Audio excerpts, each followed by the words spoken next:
ഇന്നലെ അതായിരുന്നു ചർച്ച. റിട്ടയർ ചെയ്തു പോയതിന് ശേഷം ഗോമതി ടീച്ചർ കടുത്ത നിറങ്ങളുള്ള വസ്ത്രങ്ങളാണ് ഉപയോഗിക്കുന്നത്. എന്നും സ്റ്റാറ്റസിൽ കാണാം. സ്കൂളിലുള്ള കാലം അങ്ങനെയൊന്നുമായിരുന്നില്ല ടീച്ചർ. ആദ്യത്തെ ശമ്പളം വന്നതിന് ശേഷം ശശികുമാർ മാഷിന് ഇത്തിരി തലക്കനം കൂടിയതുപോലെ. ഇപ്പോൾ വലിയ സംസാരമില്ല. ചിലർക്ക് പെട്ടെന്നാകും വലിയ മാറ്റങ്ങൾ. ജീവിതം അതാണ്. എങ്ങനെ സാധിക്കുന്നു എന്നൊന്നും ചോദിക്കരുത്. അത്രനാൾ നമ്മളോട് സംസാരിച്ചിരുന്നാൾ കണ്ട ഭാവമില്ലാതാകും. ഭക്തൻ നിരീശ്വരവാദിയാകും. പ്രണയി തീരെ വരണ്ടുപോകും. യാത്രികൻ ഒരിടത്തിരിപ്പാകും.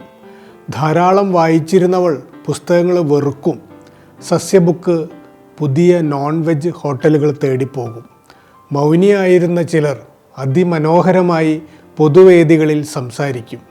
ദാരിദ്ര്യമെന്ന് കരഞ്ഞ അവൻ ഏറ്റവും പുതിയ ആർഭാടങ്ങളുമായി വിലസും.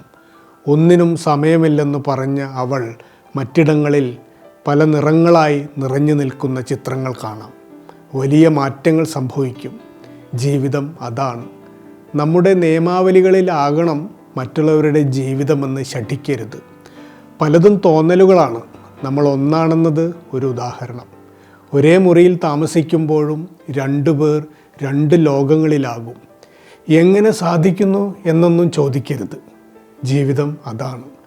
മനുഷ്യരെ പ്രതിയുള്ള പരിഭവങ്ങളും വേദനകളും കഴിവതും ഒഴിവാക്കുക. ഇന്ന് നല്ല ഒരു ദിവസമാണ്. സ്വന്തം കൃഷ്ണകുമാർ.